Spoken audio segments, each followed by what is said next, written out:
Minu nimi on Tõnis Siim. Olen käinud vabadusvõitleja ja nõukogudeaegse julge teisitimõtleja Jüri Kuke mälestuskonverentsidel juba alates 1990-ndatest. 1997 oli esimene konverents ja siis olid need aulakonverentsidena väga suurejoonelised ja osavõtjaid käis üle Eesti. Jüri Kukk kaotas oma elu teatavasti just keelatud tõdedest rääkimise tõttu, kuid paraku peame tunnistama tuntud tõsiasja, et ajalugu ja ühiskondlik ideoloogia ning lubatud filosoofia kuuluvad võitjatele. See seaduspärasus, mille järgi ajalugu ja ühiskondlik ideoloogia kuuluvad hetke võitjatele, on oma tugevuselt võrreldav Newtoni seaduse tugevusega füüsikas. Eestlased kogesid seda Saksa ja Nõukogude okupatsioonide ajal ning nüüd kordub kõik pärast kapitalismi restauratsiooni 1991 järel eurookupatsiooni tingimustes. Seetõttu tulebki julgustada kõiki inimesi iseseisvale ja kriitilisele mõtlemisele ning ignoreerima valitsevat propagandistlikku ajaloo käsitlust ning filosoofilisest viletsusest kantud sealhulgas rahvusnihilistlikku ideoloogiat. Et püüdke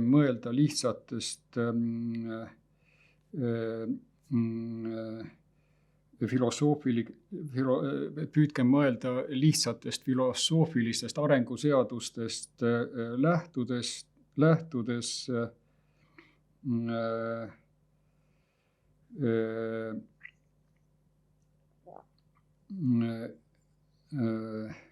ka selle järgi, et igal algusel on lõpp ja sealhulgas kapitalistlikele suhetel pärast kapitalismi restauratsiooni 1991 sarnaselt feodalismi ja kuningavõimu restauratsioonidele 19. sajandi Euroopas, sest ajaloo kulgu pole võimalik peatada.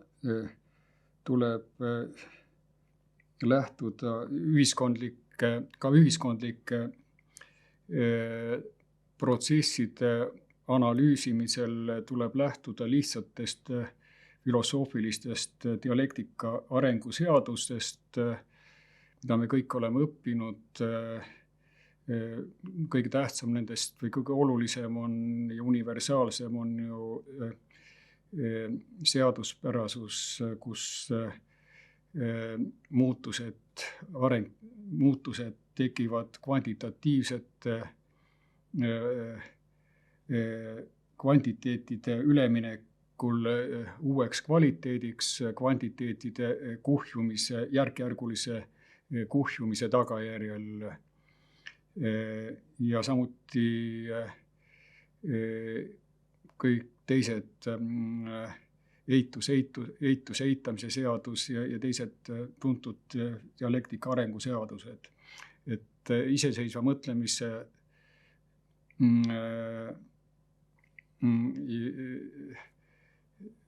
järgi ja tuleks neid kindlasti arvestada, kõige lihtsamaid arenguseaduspärasusi. Selles ettekandes ma püüaksin rääkida ühest üldisemast ühiskondlikust nähtusest, protsessist just nüüd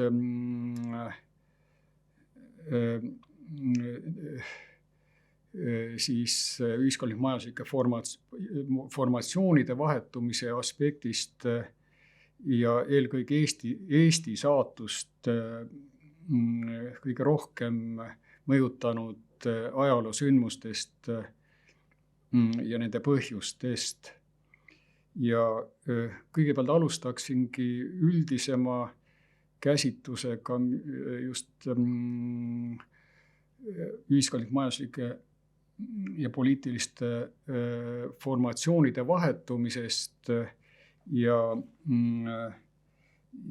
selle teema üheks pealkirjaks võiks olla küsimuse asetus, et millise majandusliku ja ühiskondlik poliitilise supi jutumärkides sisse oleme sattunud, kuna nüüd möödub 56 aastat Praha kevadest, mille algus oli 5. jaanuar 1968 ja lõpp 21. august 1968 ja unistustest niinimetatud inimnäolisest sotsialismist. Et siis 56 aastat möödub Praha kevadest, 5. jaanuar kuni 21. august 1968 ja unistustest niinimetatud inimnäolisest sotsialismist. See oleks siis üleskutse mõtisklusteks ühiskondlik majandusliku arengu üle laiemalt tähelepanu juhtimisega asjaolule, et pärast kapitalismi restauratsiooni 1991 aset leidnud tagasilangemine madalamasse ühiskondlik, majanduslikku ja poliitilise formatsiooni, oligarhilisse kapitalismi, sotsiaaltarvinistlikesse suhetesse ja kõik müügiks moraaliga totaalsesse, võiks öelda globaalsesse vabaturumajandusse, ei ole arengu tipp ja lõpp-punkt, vaid ajutine nähtus pikal arenguteel. Kahjuks on meil seda käsitletud justkui oleks arengu tipp ja lõpp-punkt, nagu enam edasi siit teed ei lähe. Sissejuhatavalt võib öelda, et meie rahvuslik ja looduslik allakäik ja häving eurookupatsiooni tingimustes on põhjustatud muuhulgas just raskekujulisest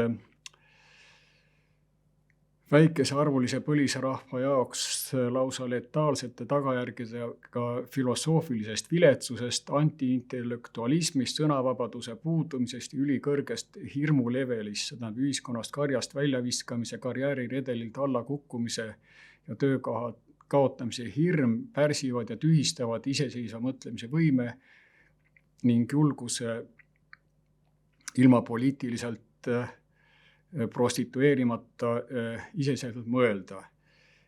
No seesama praegune ettekanne ongi näide sellest, saatsin toimetustele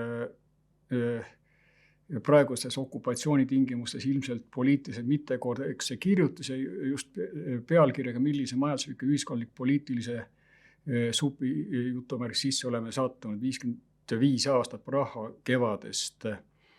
5. jaanuar, see oli siis eelmisel aastal, 5. jaanuar 21. august 1968 unistustest inimnäolisest sotsialismist. Ja see särasel teemal kirjutamine, et kapitalism ei olegi arengu lõpp-punkt ja julgustamine, kuidas seda kõiki neid suhted paremini, edukamalt, väiksemate kaotuste üle elada, see osutus poliitiliselt täiesti mittekorrektseks, mitte ükski väljaanne seda ei avaldanud ja vastas ainukesena Postimehe arvamustoimetajaks, ütles kaudselt välja, et see kirjutis ei ole meie inimestele mõistetav, jääb neile arusaamatuks, mistõttu ei saa seda avaldada. Küll oleks ta olnud lugejakirja vormis formaadis nõus avaldama selle lõppu asetatud lugejale mõistetava postskriptumi osa. Ja see oli sarane niisugune proosaline ja ma loen selle ette see, mis oli siis avaldamiseks kõlbulik. Aga see ülejäänud filosoofiline osa, see ei olnud, aga see niisugune proosaline osa, see oli järgmine postskriptum. Ja see oli järgmine. Elu on paraku proosaline, kus suurte ideaalide, sealhulgas inimnäolise sotsialismi üle mõtisklemiseks aega ei jätku ja põhjust ei leita. Siinkirjutaja aastakäigu poisid sattusid aega teenima Vene Nõukogude armees just Tsehhi sündmuste ajal 1968.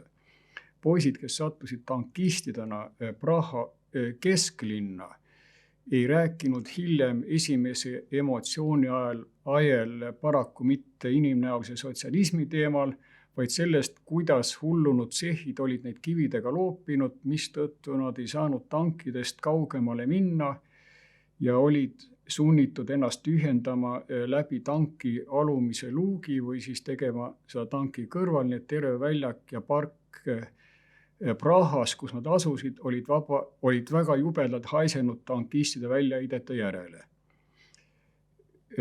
See oli siis toimetajate arvates Eesti rahvale mõistetav osa sellest Tsehhi sündmustest ja unistustest inimnäolisest sotsialismist. Aga nüüd järgneb siis Eesti rahvale toimetajate arvates mittemõistetav ja arusaamiseks üle jõu käiv kogu tekst ja see oli järgmine.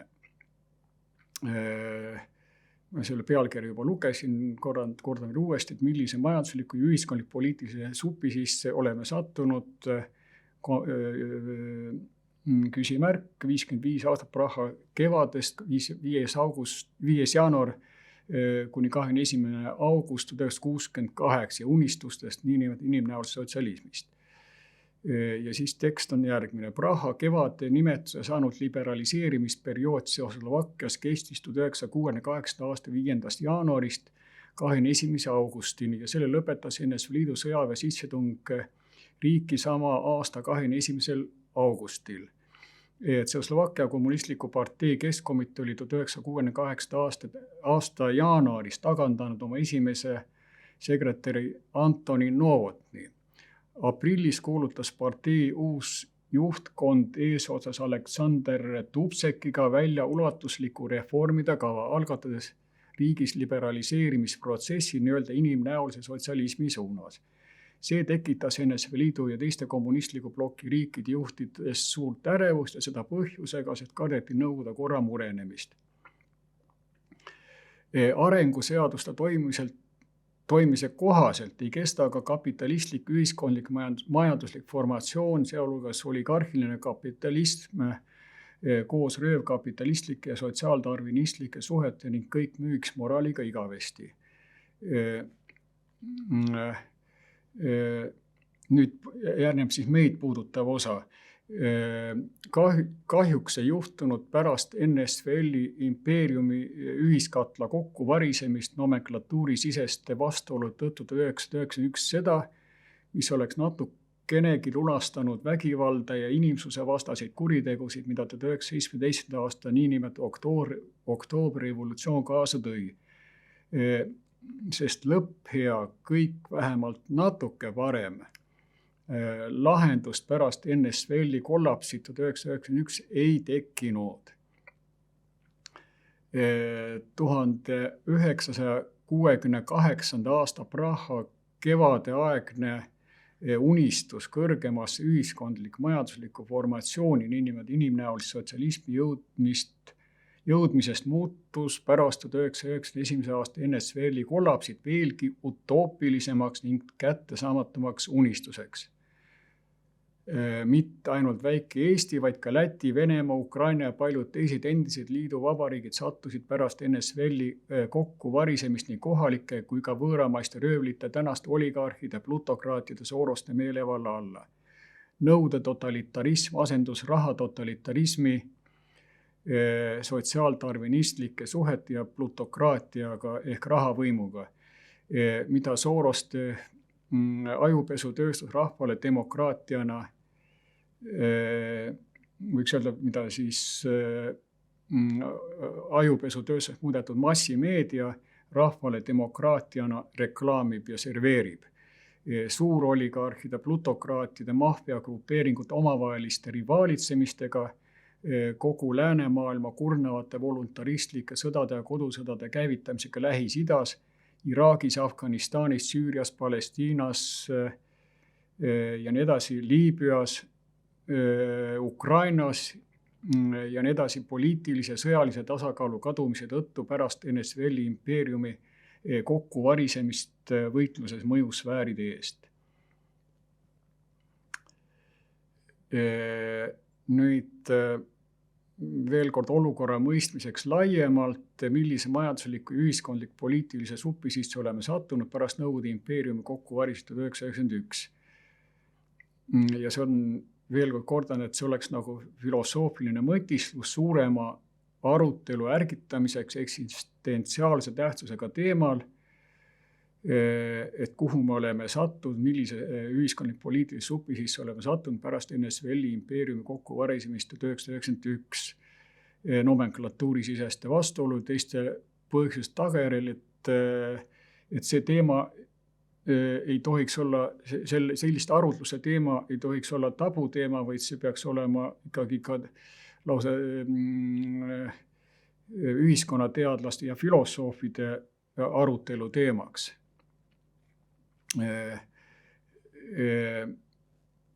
Ja nüüd üldiselt võib öelda, et siis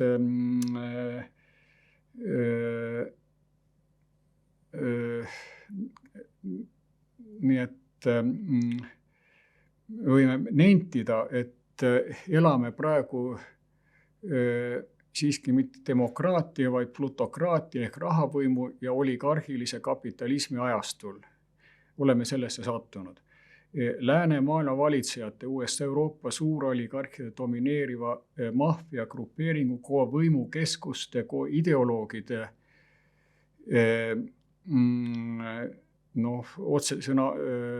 otse koheses ilma poliitkorrektset tähenduses Soros vassistide, rassiste ehk niinimetatud globalistide, liberastide, mis on poliitkorrektne termin, geopoliitiliseks eesmärgiks on nende kontrollile allutatud Californias Vladivostokini ulatuva impeeriumi ühiskatla tekitamine. Selle suurema eesmärgi saavutamiseks teostasid nad muuhulgas eduka riigipöörde Ukrainas 2014, mis nüüd on eskaleerunud suuremaks sõjaks Venemaaga, USA ja tema sõltlasriigid versus Putini Venemaa.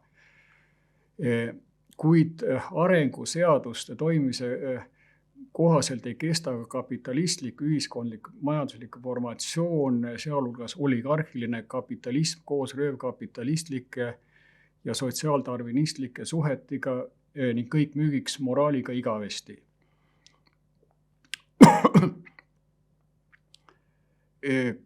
Kahjuks ei juhtunud pärast NSV-i impeeriumi ühiskatla kokkuvarisemist nomenklatuuri siheste vastuolu tõttu 1991 seda, mis oleks natukenegi lunastanud vägivalda ja inimsuse vastaseid kuritegust, mida 1917 aasta niinimetatud oktoobrirevolutsioon kaasa tõi.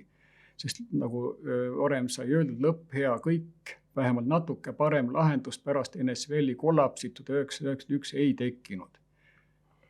1968 aasta Praha kevadeaegne unistus kõrgemasse ühiskondlik majanduslikku formatsiooni, niinimetatud inimnäolisse sotsialismi jõudmisest muutus pärast 1991 aasta NSV-i kollapsit veelgi utoopilisemaks ning kättesaamatumaks unistuseks. Mitte ainult väike Eesti, vaid ka Läti, Venemaa, Ukraina ja paljud teised endised liiduvabariigid sattusid pärast NSV-i kokkuvarisemist nii kohalike kui ka võõramaiste oligarhide, plutokraatide meelevalla alla. Nõutotalitarism asendus rahatotalitarismi ja plutokraatiaga, mida nüüd demokraatiana reklaamitakse ja serveeritakse.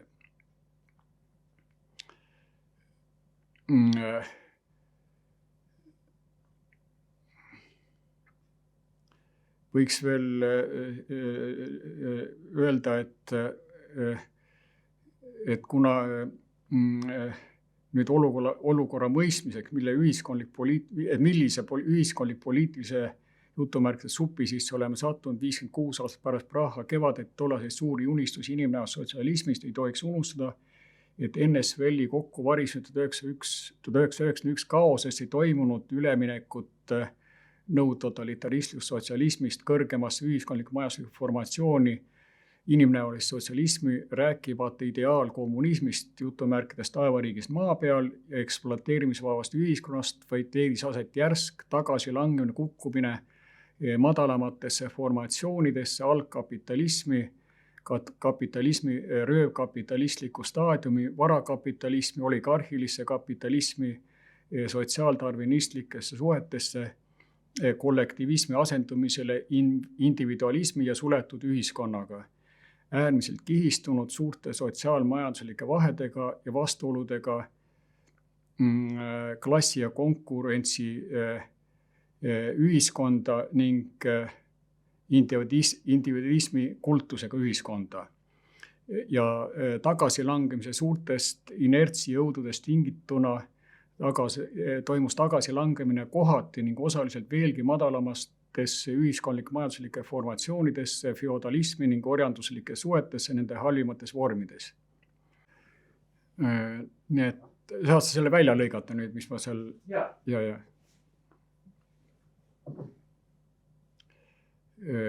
Nii.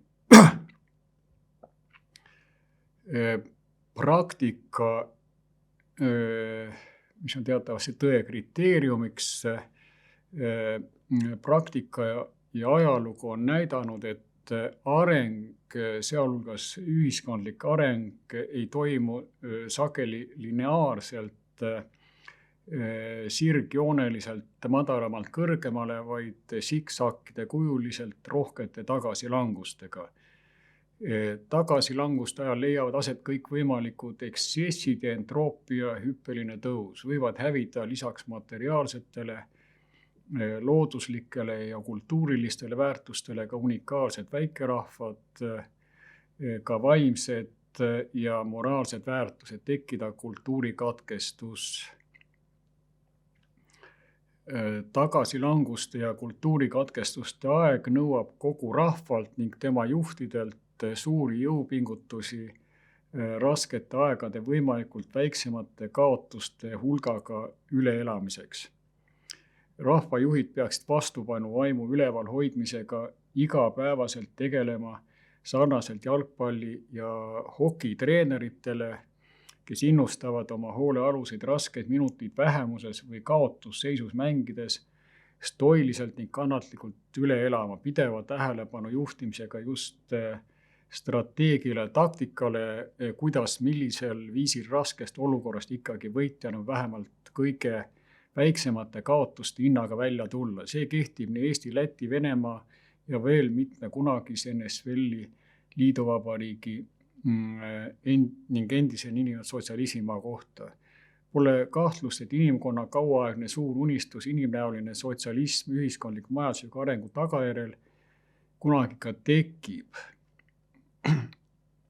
33 aastat tagasi 1991 aset leidnud kapitalismi restauratsioon, nagu ka 19. sajandil toimunud feodalismi ja kuningavõimu restauratsioonid Euroopas, saavad olla lühiajalised nähtused. Kuid uus arenguhüppe jõudmine inimnäolise sotsialismi postsovetlike tagasilangustega kaasnevate suuremahuliste intensiivsete entropia-protsessi tagajärjel saab olema suure tõenäosusega juba ilma Euroopiidideta, ilma Euroopa põlisrahvaste osavõtuta nende asualade ümber ülerahvastamise, aborigeenide assimileerimist surma tagajärjel tänaseid ühiskondlik, poliitilisi, demograafilisi arengutrende arvestades. Juhul, kui sääraste pahaloomuliste arengute protsesside kulgu ei suudeta või ei taheta muuta vastasmärgilisteks entroopilisteks arenguteks. See oleks selline üleskutse, et meie rahvajuhid toimiksid nagu sporditreenerid, nagu jalgpalli- ja hokitreenerid raskes seisus oma hoolealuseid mobiliseerides, nii peaksid ka rahvajuhid meie ühiskondlikus elus ja poliitikas tegema kõik selleks, et Euroopa põlisrahvaid säilitada, et säiluks maailma rahvastiku jaoks väga oluline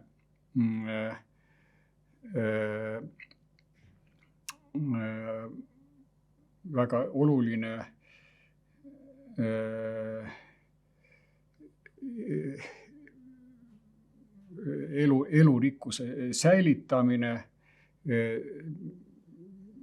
nii-öelda bioloogiliste, antropoloogiliste ja kultuuriliste väärtdiversiteetide ehk elurikkuse säilitamine, mis on tähtis kogu inimkonna jaoks, sest teatavasti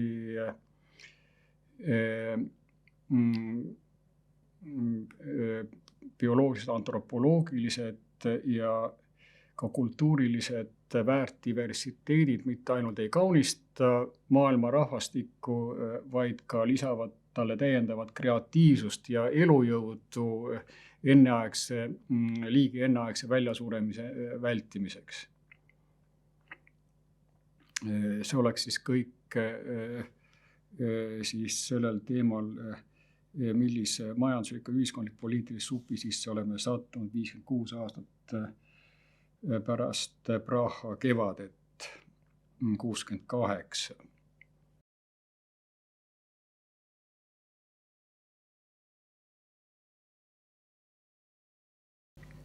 Teiseks Eesti jaoks väga raskeks teemaks on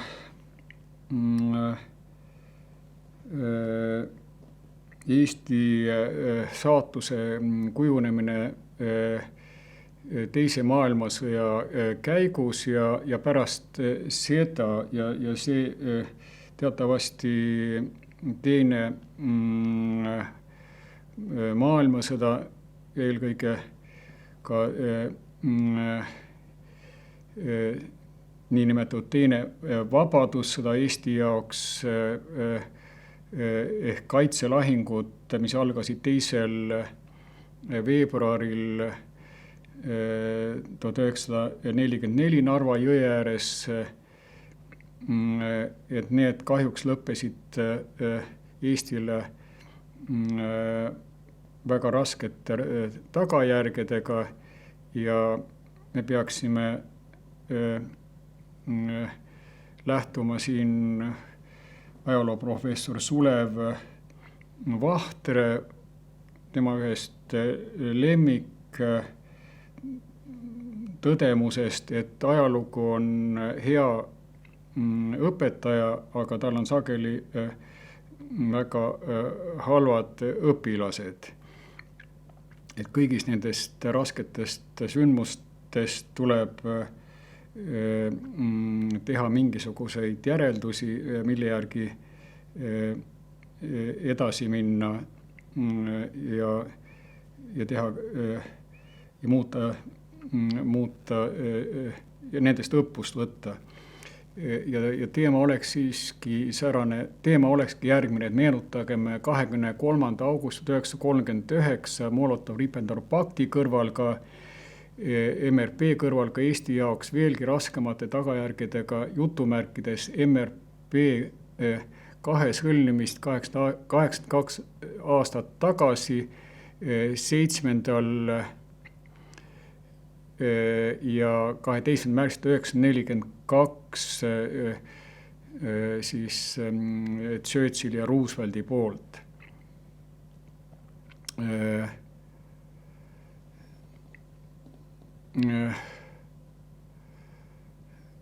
Ja see on nüüd tõesti kõik see temaatika, sõjatemaatika on oluline just ka seetõttu, et möödus ümmargune arv 80 aastat siis kaitselahingute algusest Narva jõe ääres 2.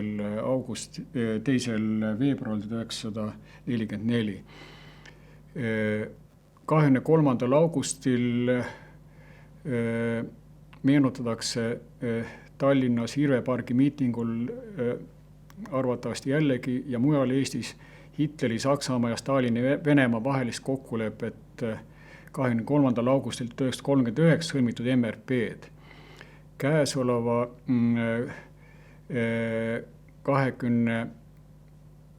2024. aasta 7. ja 12. märtsil möödus siis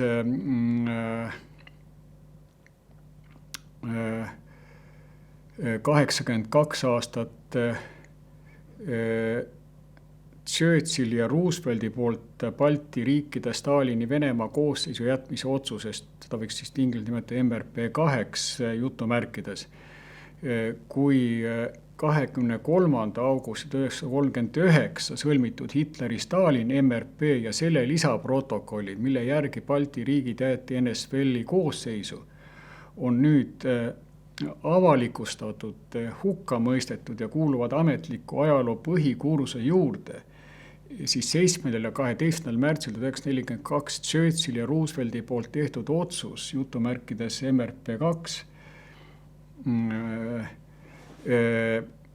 jätta Balti riigid pärast sõja lõppu NSVL-i koosseis on avalikkuse jaoks jätkuvalt tabuteema, millest ametlik ajalugu, avalik arvamus ja sealhulgas ajalooõpikud püüavad vaikida.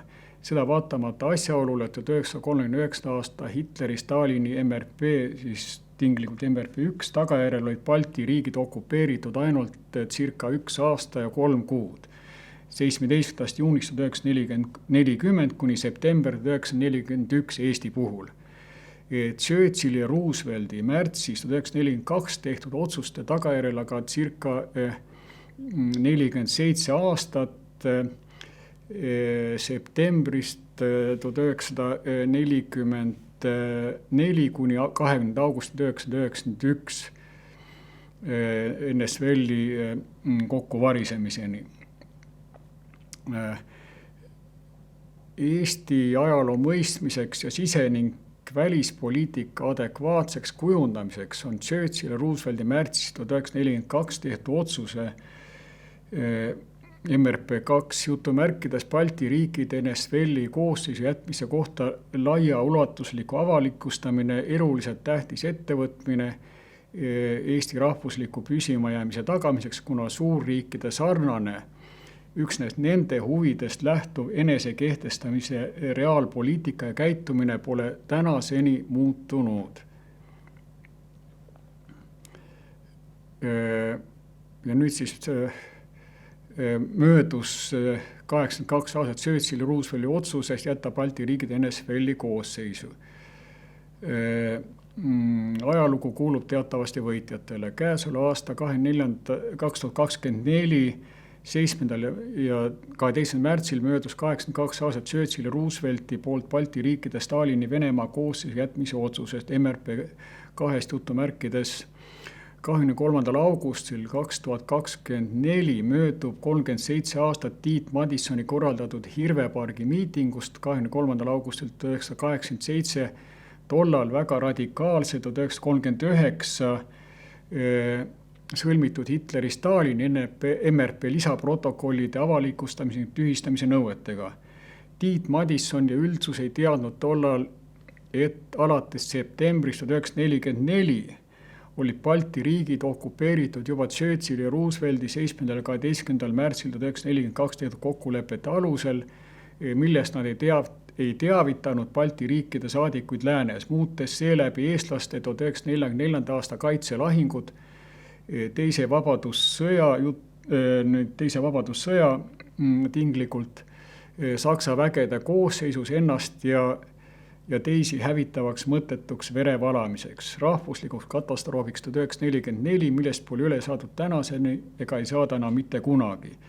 Ülisuured inimkaotused, puruks pommitatud linnad, viimastele päevadele ja tundidele jäänud paaniline põgenemine läände, 5,000–7,000 hukkunuga, hilisem etnilise puhastsetsoonide teke, kuna loodus tühja kohta kaua ei hoia. Eestlaste ennast salgav võitlus Narva rindel alates 2. veebruarist 1944 oli kaalukeelelise tähtsusega sõjaline vastupanu, mis nurjas venelaste plaani jõuda nii-öelda kiirmarsi korras 1–2 nädalaga Narva jõe äärest Tallinnasse. kuid venelaste sellise nii-öelda kiirmarsi korras Tallinna jõudmise plaani õnnestumise korral jäänuksid ära eestlaste suured sõjakaotused, sealhulgas Eesti linnade terrori pommitamised märtsis 1944 ja hiljem.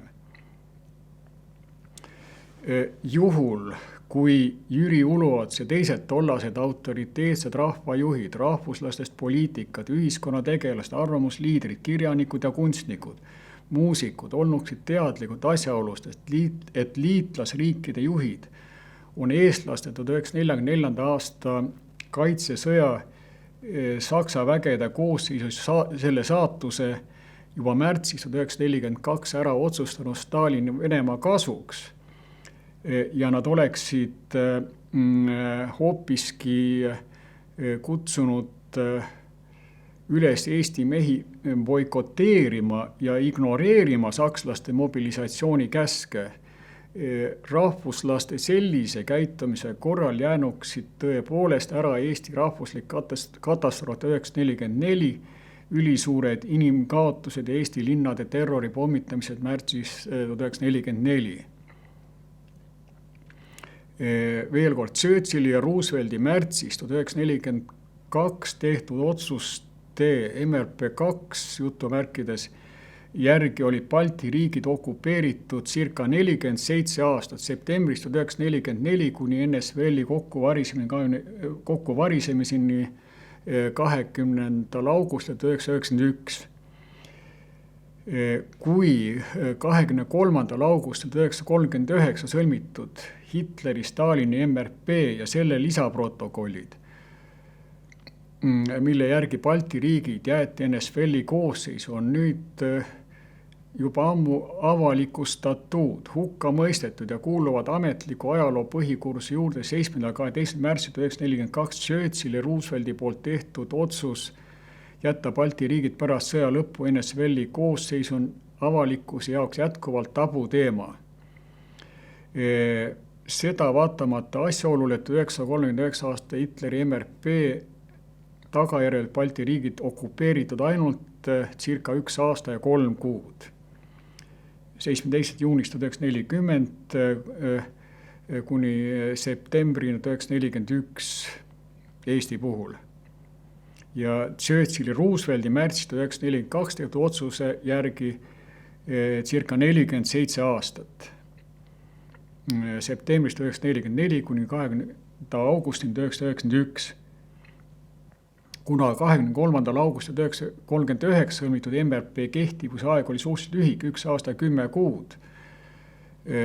23. augustist 1939 kuni 22. juuni 1941, mil Saksamaa alustas sõda NSV-li vastu, siis olid Balti riigid alates 1944 teisest poolest kuni 1991 20. augustini okupeeritud liitlaste salajaste kokkulepete alusel, mille tähtsamaks algusdokumendiks võib lugeda 7. märtsis 1942 pärinevat Churchilli kirja selle kohase otsusega ja ettepaneku esitamisega Rooseveltile. See on avaldatud Winston Churchilli kapitaalses koguteoses Second World War 1951, 4. osa 293. leheküljel. Ja sellele Churchilli kirjale järgnes Roosevelti üsna kohene nõustumine Balti riikide NSV-li koosseisu jätmise ettepanekuga, mida ta väljendas juba 5 päeva hiljem, kui lubas sama asja NSV Liidu saadikule Washingtonis Maksim Litvinovile, kelle algne nimi oli Meir Wallach Finkelstein. Ja see toimus 12. märtsil 1942, siis kui pärast pärast Churchilli kirja saabumist Rooseveltile selle koos ettepanekuga ja 5 päeva hiljem siis Roosevelt kutsub enda juurde Maksim Litvinovi, kellel teatab siis otsusest jätta Balti riigid pärast sõda nõude Nõukogude Liidu koosseisu. Sellest viimasest on kirjutanud ajalooprofessor Kaarel Piirimäe 18. juulil 2015 Postimehes artiklis pealkirjaga "Kuidas 12. märtsil 1942 otsustati Eesti saatus ehk Litvinovi ja Roosevelti salajane sõnum". Koos allika publikatsiooniga Kaarel Piirimäe pikemas kirjutis, mis ilmus ajalooajakirjas Tuna 2015. Siis nüüd ma loeksin ette siis selle lühikese kirja, Churchilli kirja 7. märts 1942, mis on kirjutatud Rooseveltile otsuse ja ettepaneku jätta Balti riigid NSVL-i koosseisu, millega siis Roosevelt ka koheselt nõustub. Ja all järgnevad siis see kiri Rooseveltile otsuse ja ettepanekuga jätta pärast sõja lõppu Balti riigid NSVL-i koosseisu ja samas ka sellise otsuse tegemisest teavitamise kiri Stalinile 2 päeva hiljem, 9. märtsil 1942, aga millegipärast mitte Balti riikide saadikutele läänes. Niisiis 1942. aasta 7. märtsil kirjutas Churchill Rooseveltile järgmiselt. Tsiteerin: "Üha tõsisemaks muutuv sõda sunnib mind jõudma järeldusele, et Atlandi harta põhimõtteid ei peaks tõlgendama selliselt, et Venemaa peaks loobuma nendest piiridest, mis tal hetkel olid, kui Saksamaa talle kallale tungis. See oli alus, millest lähtudes Venemaa hartaga ühines. Ma arvan, et olles need alad sõja alguses hõivanud, korraldasid venelased Balti riikides vaenulike elementide karmi likvideerimise ja muu säärase. Seepärast ma loodan, et teie saate anda mulle vabad käed, et allkirjastada leping, mida Stalin võimalikult kiiresti soovib. Kõigi ennustuste kohaselt algab kevadel sakslaste uus pealetung Venemaale. Meie aga ei saa suurt midagi teha, et aidata seda ainsat maad, kes meeleheitlikult võitleb Saksa armeede vastu.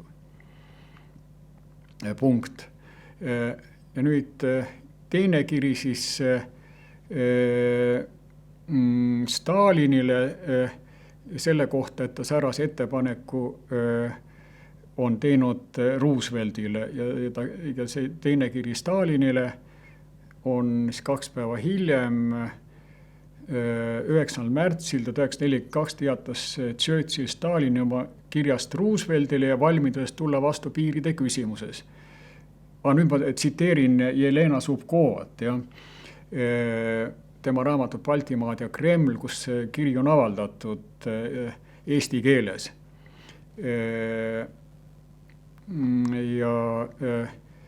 Ja Jelena Zubkova kirjutab seal järgmist teoses Baltimaad ja Kreml,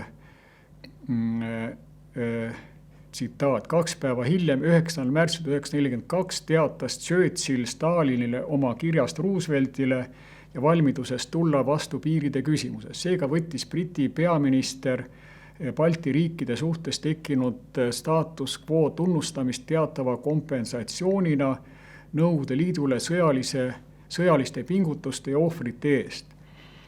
Toonases olukorras oli selline hoiak veel seda mõistetavam, et liitlaste teise rinde avamine lükkunud määramatusse tulevikku.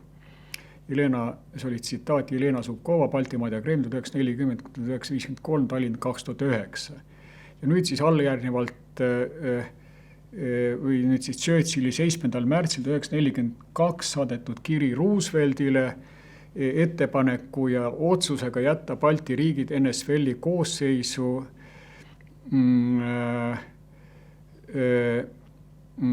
millega Roosevelt koheselt ka nõustub.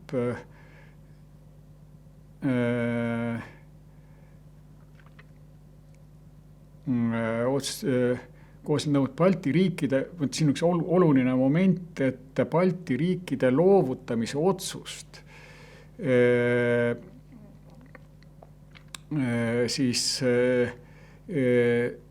serveerib ta 14. augustil 1941 sõlmitud niinimetatud Atlandi harta interpreteerimisega selliselt, justkui need riigid poleks enne sõja algust iseseisvad riigid olnud, mistõttu Atlandi harta Balti riikide suhtes ei kehti.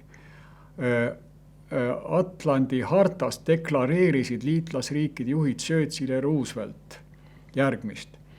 Ameerika Ühendriigid ja Ühendkuningriik austavad kõigi rahvaste õigust valida endale meelepärane riigikord ja nad soovivad suveräänset õigust ja riikliku omavalitsuse taastamist riikides, kus need on väevõimuga ära võetud. See oli jällegi nüüd tsitaat Jelena Zubkova raamatust Baltimaad ja Kreml 1940–1953, Tallinn 2009. Ja see on näide sellest, kuidas on võimalik kõikvõimalikke dokumente interpreteerida väga omakasupüüdlikult ja subjektiivselt ja vastavalt vajadustele. Ja samal ajal me teame, et kuidas Eestis loodeti inglaste, ameeriklaste päästvale sekkumisele ja Atlandi hartale.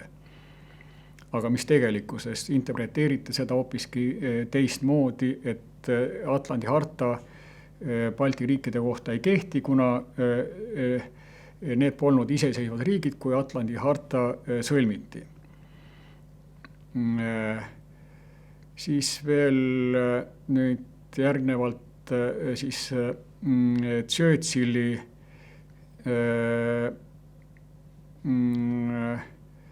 kirja puhul 1901 Churchilli nüüd kirjas Roosevelt talle nimetab ennast seal nüüd endiseks mereväelaseks.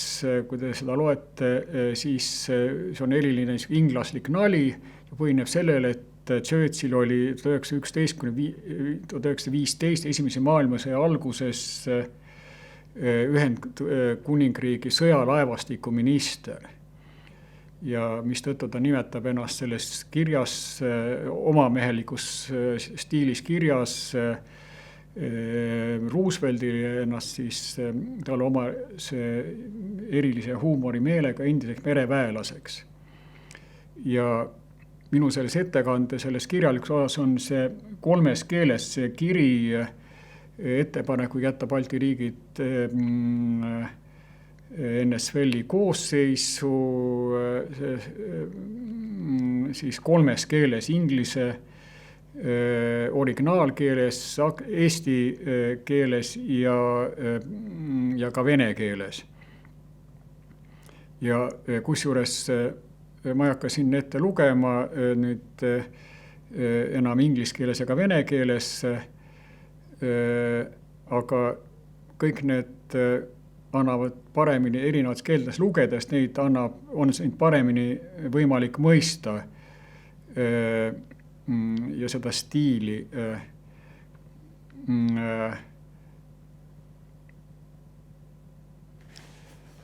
Ja nüüd jällegi, mis on üks väga oluline arutelude teema, et miks Churchill särase ettepaneku 42 ja otsuse jätta Balti riigid Stalini Venemaa koosseisu pärast sõda, et millistel motiividel ta seda tegi.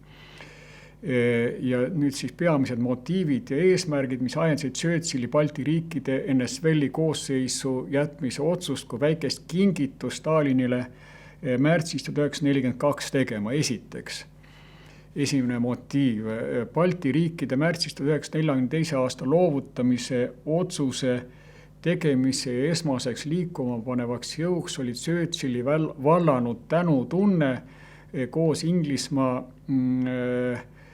sakslaste poolt okupeerimise igapäevasest hirmust vabanemise rõõmuemotsiooniga, kuna sõda Stalini Venemaaga sidus Hitleri Saksamaa kõik peamised sõjajõud, nii et neid Inglismaa tõsiseks ründamiseks vallutamist rääkimata enam ei jätkunud, nii et Churchill võis nüüd selles plaanis rahulikult hingata. See oli esmane emotsioon, mis sundis talle seda otsust tegema ja ajendas. Nüüd teine motiiv et kingitus Balti riikide loovutamise näol oli väikeseks kompensatsiooniks ja kompvekiks Stalinile nii-öelda tema näojoonte pehmendamiseks Hitleri vastase teise rinde avamise läänes, mida Stalin kohe sõja algusest alates oma liitlastelt tungivalt nõudma hakkas jätkuva viibimise eest. Ja see teostati alles ju 6. juunil 1944 ja sai tuntuks Normandia dessandi nime all. Ja nüüd kolmas väga oluline motiiv kartuse vähendamiseks, et Hitler ja Stalin võivad järsku vaherahu teha või isegi Suurbritannia vastase alliansi moodustada, kuna Hitleri sõjamasin töötas 1942 aasta alguses veel suhteliselt eduka pealetungijana. Huvitaval kombel seda hirmu nüüd, et Hitler ja Stalin võivad veel kollaboreeruda ja olla ohuks Inglismaale, seda ühes kuluaarivestluses ajaloolase Eero Mediain hiljaaegu arutasime ja tema leidis, et kuna Churchill lähtus ka nagu oma mõtlemise tasemelt ja oma rikutuse tasemelt, et siis see hirm, et 42 märtsis oli oht, et siis oli Hitleri sõjamasin töötas veel edukalt, et oht vaherahuks oli veel olemas ja et see võis olla üheks kõige olulisemaks Eero Mediaise järgi sääraseks motiiviks, miks Churchill niisuguse otsuse tegi ja ettepaneku.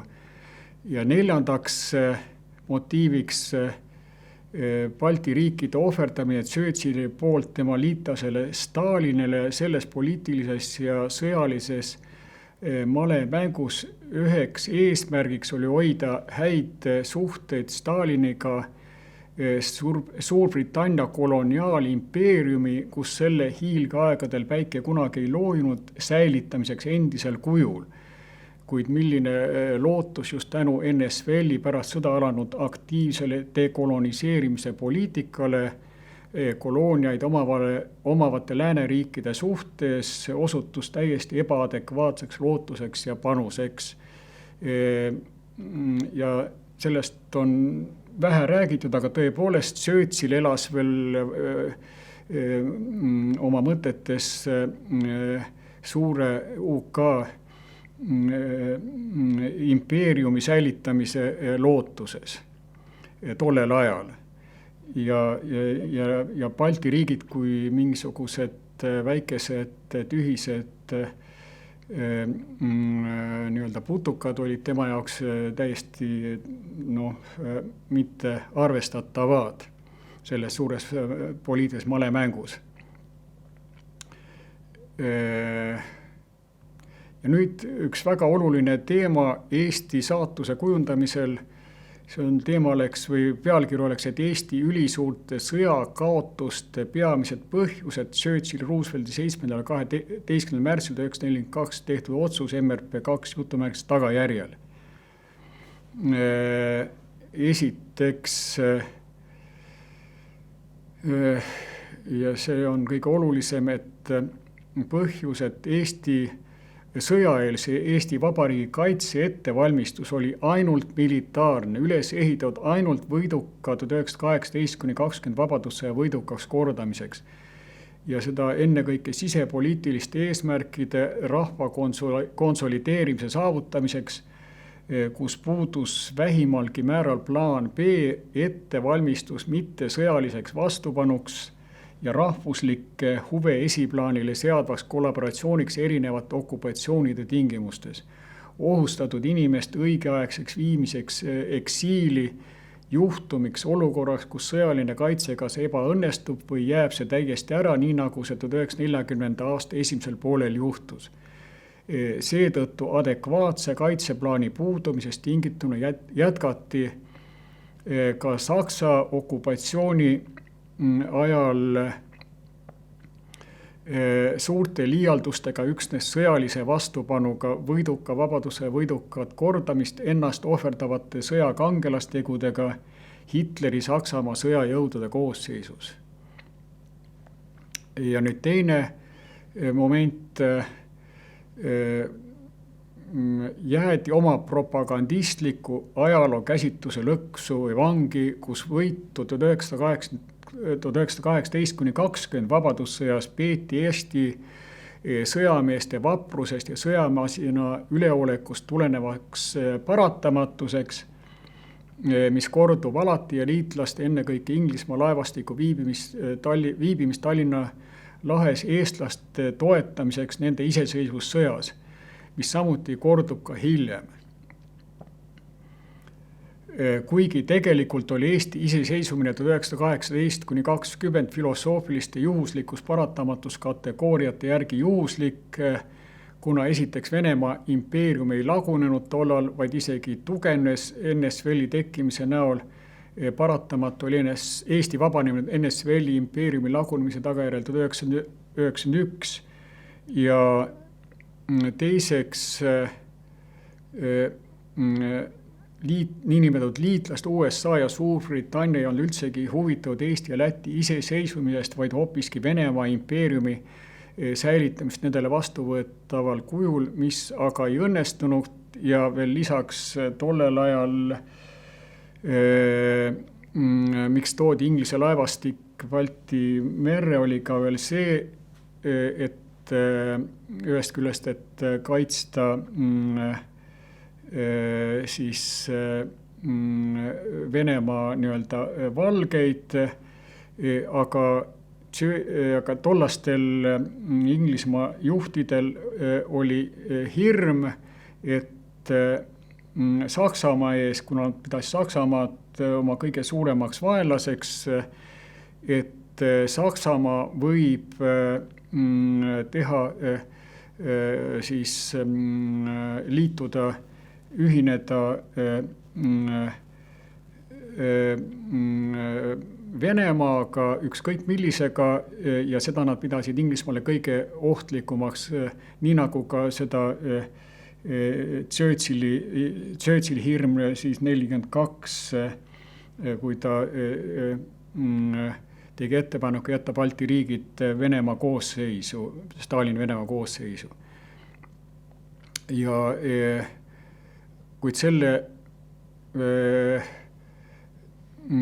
säärase propagandistliku ajaloo käsitluse tõttu peeti Eestis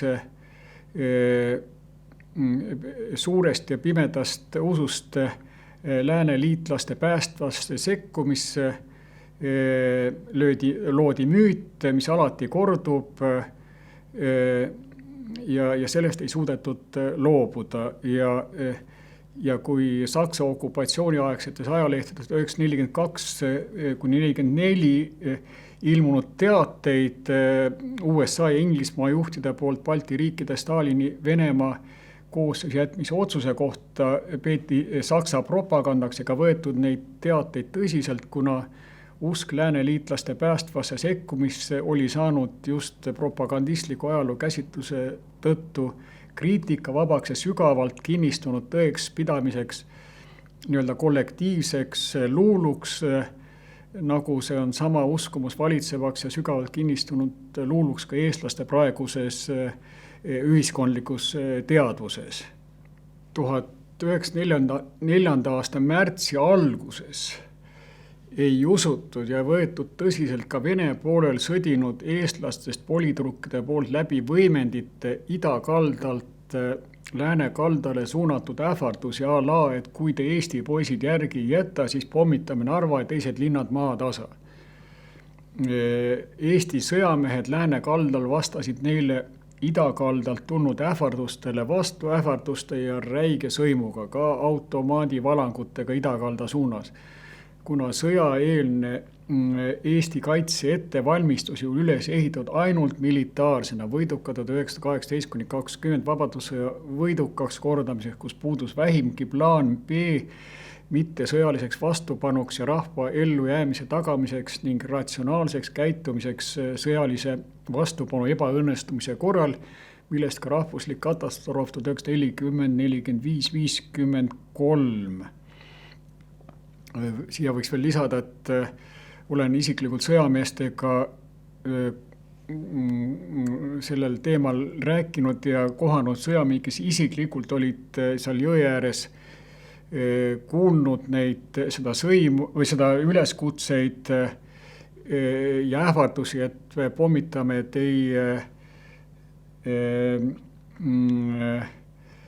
linnad maatasakuid järgi ei jäta, umbes selliste sõnadega. Aga konkreetselt on Kailiti sõjakirjasaatja Kailiti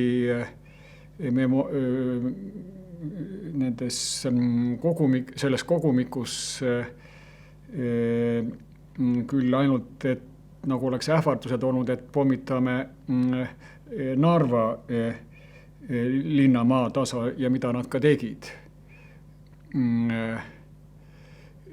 Riigijuhtide tasemel toimunud Teherani, Jalta ja Potsdami konverentsidel Balti riikide sõjajärgse kuuluvuse staatuse küsimust enam ei arutatud, kuna need olid Churchilli ja Roosevelti poolt märtsis 1942 tehtud otsusega määratud jääma NSV Liidu koosseisu, kuid millegipärast on rahva hulgas levinud ekslik arv, nagu oleks Balti riikide loovutamine Churchilli ja Roosevelti poolt aset leidnud riigijuhtide Teherani konverentsil, mis toimus 28.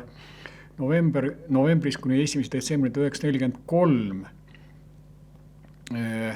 Kuid tegelikult Teherani konverentsil ei arutatud Balti riikide staatusega kuuluvuse küsimust enam mitte ühegi sõna, kuna see oli ju märtsis 1942 ära otsustatud küsimus.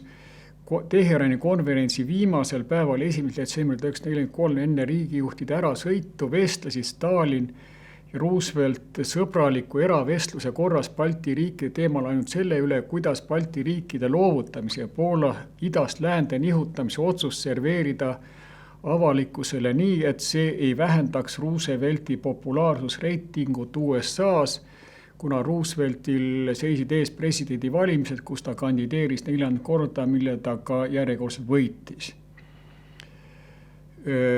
Nüüd ma loen veel ühe lõigu õigusteaduste doktoriprofessor Herbert Lindmäe väga informatiivsest ja suurepärast artiklist pealkirjaga "Kelle huvidest tuleb hoiduda äratamast mineviku tonte kultuuri elu"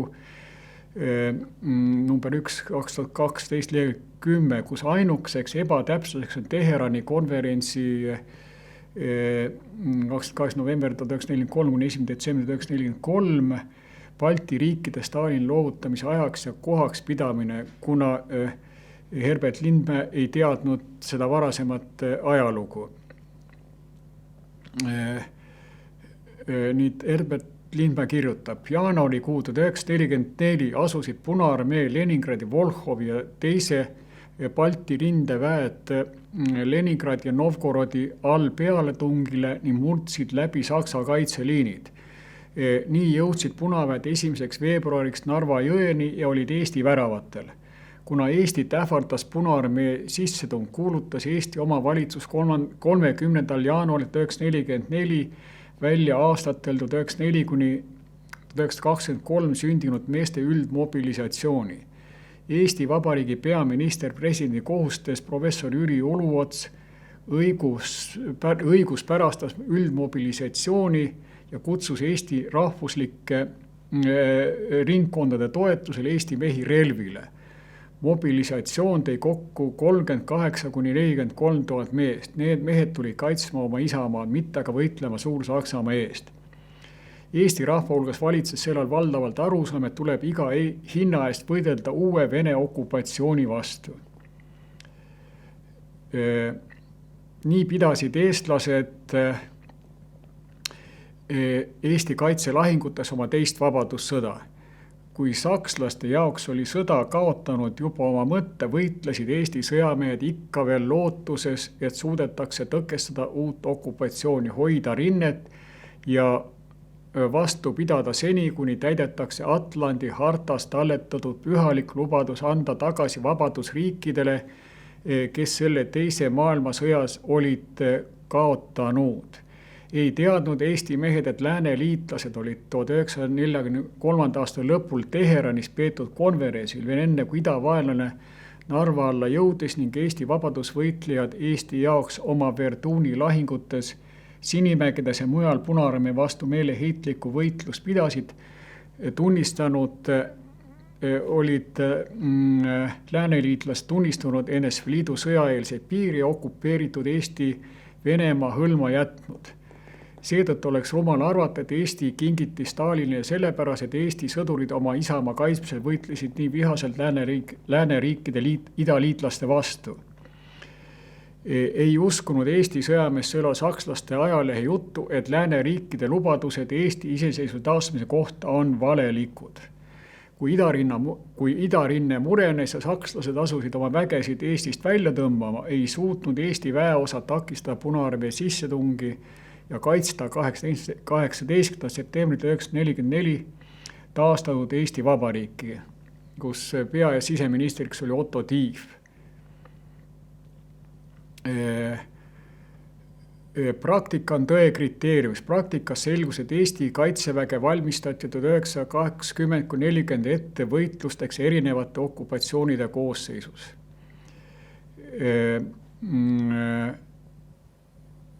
Esiteks NSVL-i poolel. Sõja alguse järel viidi Eestis läbi sundmobilisatsioon. Kokku mobiliseeriti umbes 50 000 meest, kellest NSV Liidu tagalasse toimetati 32–33 000 meest. Osa mobiliseeritud põgenes transpordil ning ligi 3000 hukkus teel NSV Liitu. Eesti mehed allusid Punaarmee mobilisatsioonile kartusest repressioonide ees, mis võinuks kõrvalhoidjate peresid tabada. 14. juuni küüditamine värskelt meeles. Oma osa oli ka lootusel sõja kiirele lõpule ning ka üldisel riigi truudusel ja Saksa vaenulikkusel.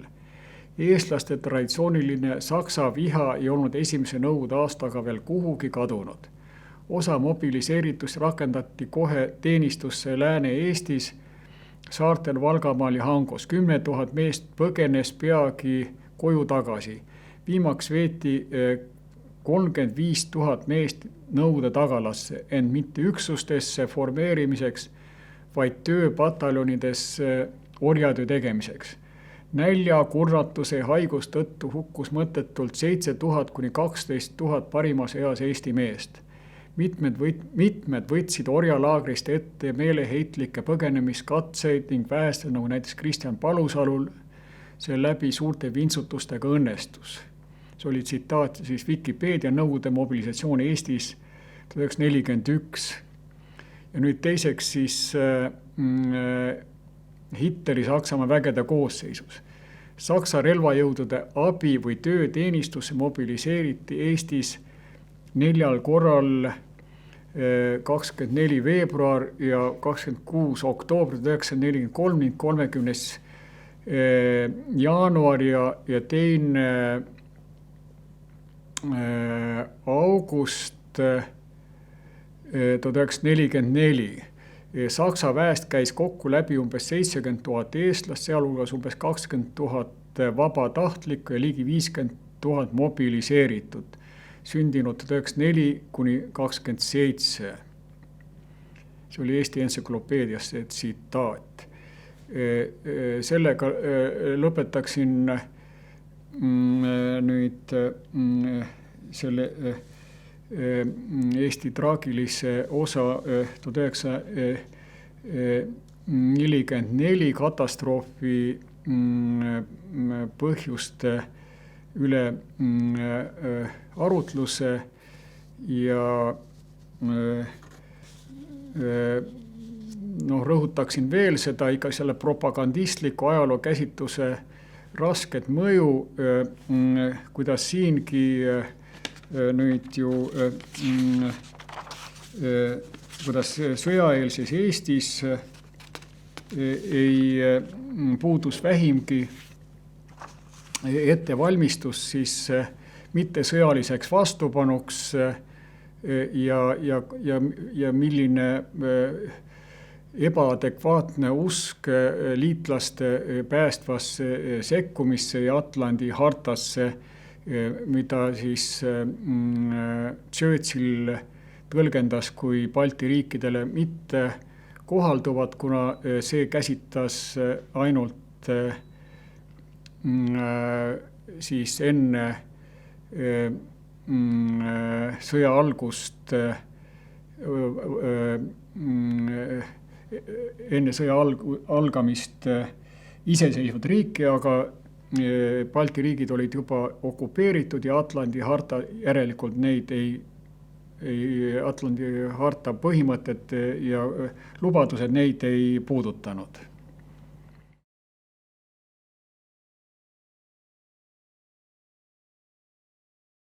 Kuna oli siin üleskutse nii-öelda iseseisvale ja kriitilisele mõtlemisele ka meie ühiskonna ja ajaloo teemadel ja kasutada selleks elementaarseid filosoofilise mõtlemise termineid nagu dialektika arengu põhimõtteid nagu siis eelkõige kvantiteetide kuhjumise tagajärjel uute kvaliteetide tekkimine ja eitus-eitamise seadus ja samuti ka juhuslikkus paratamatuse kategooria järgi tuleks väga mõelda, et mis on juhuslik ja mis on paratamatu. Ja järgnevalt siis veel kord juhuslikkusest ja paratamatus Eesti saatuse kujunemisel. Jällegi see teema, et nii-öelda ärgitada inimesi iseseisvalt mõtlema selle nende ajaloofaktide alusel, mida me teame ja mitte ennast väga lasta mõjutada propagandistlikul ajaloo käsitlusel, sest nagu siin varem juba öeldud, et ajalugu ja ühiskondlik ideoloogia kuulub võitjatele ja eestlased on seda läbi elanud Saksa ja Nõukogude okupatsioonide aeg ja nüüd kordub kõik läänemaailma valitsejate ülemvõimu ajastul nii-öelda siis eurookupatsiooni ajal. Ja siin tuleks alustada Tartu rahu teemal. Tartu rahu 2. veebruar 1920. Siin tuleks kohe esmalt rõhutada, et ei tohiks unustada, et Venemaa kodusõja aegset bolševike juhid, strateegid, kes polnud ise valdavad venelased, kes olid ikka erakordselt kõrgel tasemel poliitilised juhid ja nii-öelda poliitilised maletajad,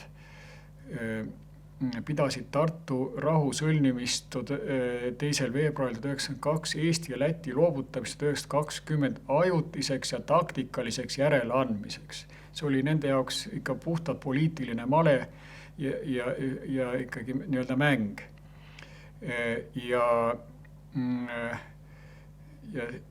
nüüd seetõttu me peaksime arutama teemal juhuslikkusest ja paratamatusest Eesti saatuse kujunemisel. Tänavu 1. detsembril 2024 möödub 100 aastat, mis on väga ümmargune arv, 1. detsembri 1924 riigipöörde katsest Tallinnas.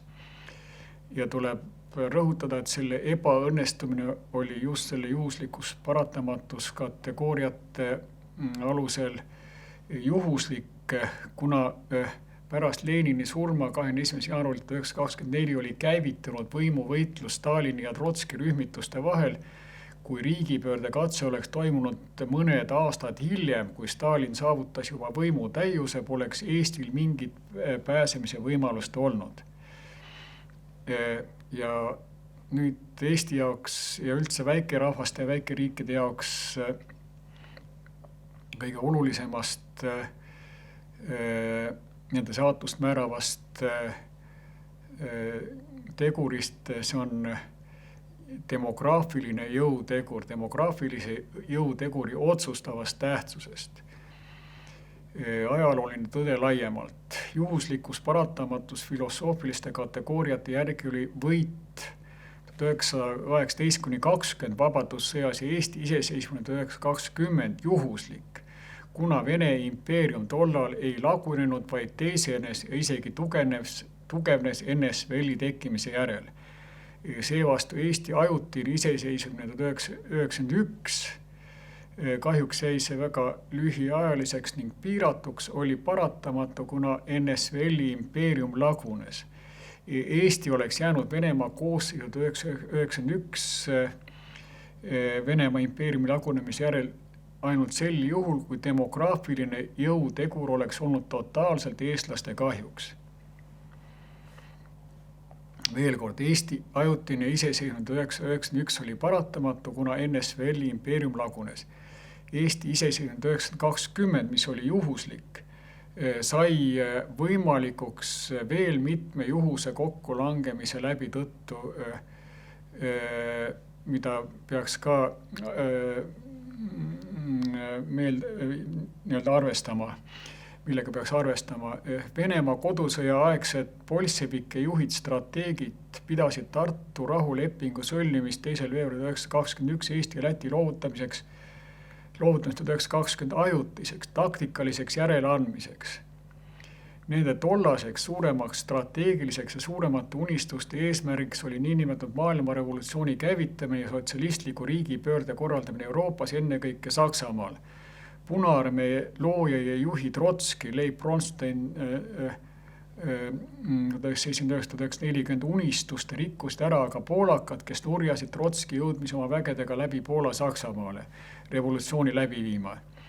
Sõja ja kodusõja, Venemaa kodusõja 7. november 1917–25 oktoober 1922 lõppemise järel ei hakatud mitmetel objektiivsetel ja subjektiivsetel põhjustel Eestit kohe uuesti Venemaaga, nüüd juba bolševike Venemaaga liitma. Seda asuti tegema alles 2 aastat pärast kodusõja lõppu Venemaal 1. detsembril 1924.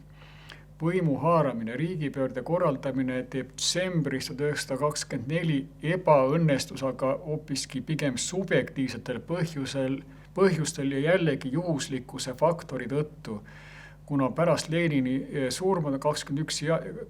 jaanuaril 1924 oli käivitunud võimuvõitlus bolševike liidrite Trotski ja Stalini vahel, kus Stalin ei olnud huvitatud motiveeritud oma rivaalidele plusspunktide teenimisest. Juhul, kui Stalin oleks detsembris 1924 juba kindlalt võimul olnud, oleks Eesti liidetud juba siis Stalini Venemaaga NSVL-iga. Nende subjektiivsete faktorite ootamatute juhuste kokkulangemist tõttu võiski Eesti elada iseseisva riigina circa 20 aastat kuni baaside lepingu sõlmimiseni septembris 1939. Eesti ajutine iseseisvumine 1991 oli aga seevastu paratamatu, kuna NSVL-i impeerium lagunes ja Eesti polnud rahvastiku koosseisu poolest veel nii-öelda Karjala NSV tasemele olukorda sattunud. Jutumärkides targad soomlased deporteerisid talvesõja lõpus circa 400 000 Karjala soomlast Soome, mistõttu Soome muutumine põlisrahva vähemusse, suurde vähemusse sattumise tõttu muutumine ANSV-ks oli just demograafilise jõuteguri tagajärg. Oletagem, et kui soomlased poleks 400 000 Karjala soomlast Soome deporteerinud ja Soome oleks säilitanud NSV staatuse, ja kui nende rahvuslik koosseis oleks olnud ikkagi piisavalt soomlaste kasuks, oleks pärast Nõukogude Liidu kokkuvarisemist tekkinud ka Karjala Soome vabariik. mida kahjuks ei juhtunud just nii-öelda jutumest tarkade soomlaste poolt 400 000 Karjala soomlase deporteerimisel tõttu Soome, mis kuskil tihedalt asustatud piirkonnas oleks tähendanud 4 või 40 miljoni inimese deporteerimist oma emamaale. Tegemist on ju hõredalt asustatud piirkonnaga. Endise Karjala NSV-ga.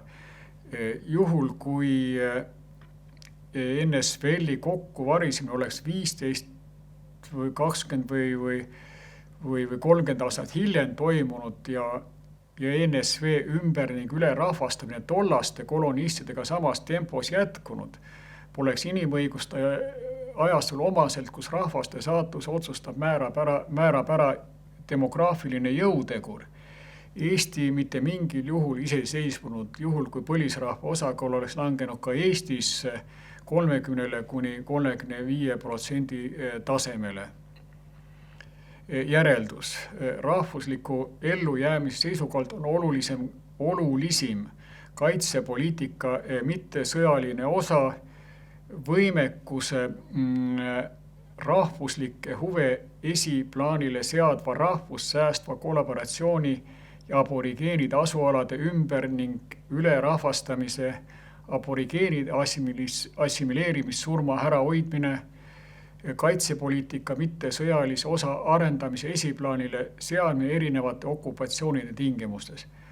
Paraku Eesti rahvusliku hävingu põhjustajateks on läbi aegade just olnud kaitsevõimekuse mittesõjalise osa rahvussäästva rahvuslike huve esiplaanile seadva kollaboratsioonivõimekuse puudumine, mis nüüd eurookupatsiooni rahvuste põlisrahvaste suhtes ülivaenulike läänemaailma valitsejate ülemvõimu tingimustes on lausa letaalse tulevikuperspektiiviga aborigeenide jaoks. Selle rahvusliku ellujäämise seisukohalt olulisema kaitsepoliitika mittesõjalise osa rahvuslike huve esiplaanile seadva rahvussäästva kollaboratsiooni kui vastuhakku ja kaitsepoliitika olulisima osa väikerahva jaoks. Ma lõpetaksin praeguse jutu nendel Eesti rahva saatuse jaoks määrava tähtsusega sündmuste ja tegurite kirjeldamisel. Võiks veel öelda, et seesama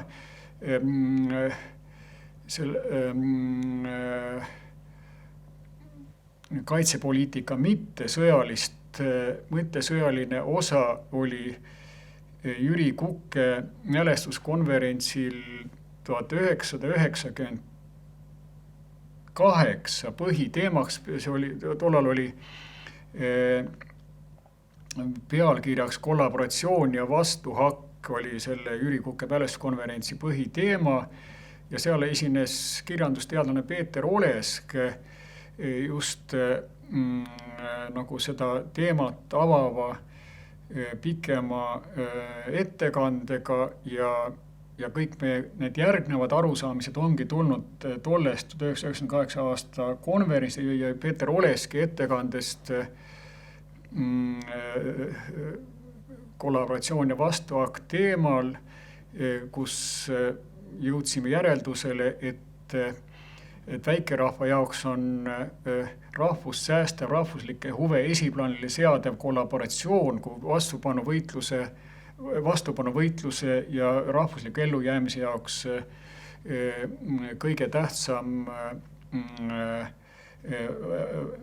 vastupanu vorm rahvusliku ellujäämise tagamiseks. Nii, tänan, aitäh!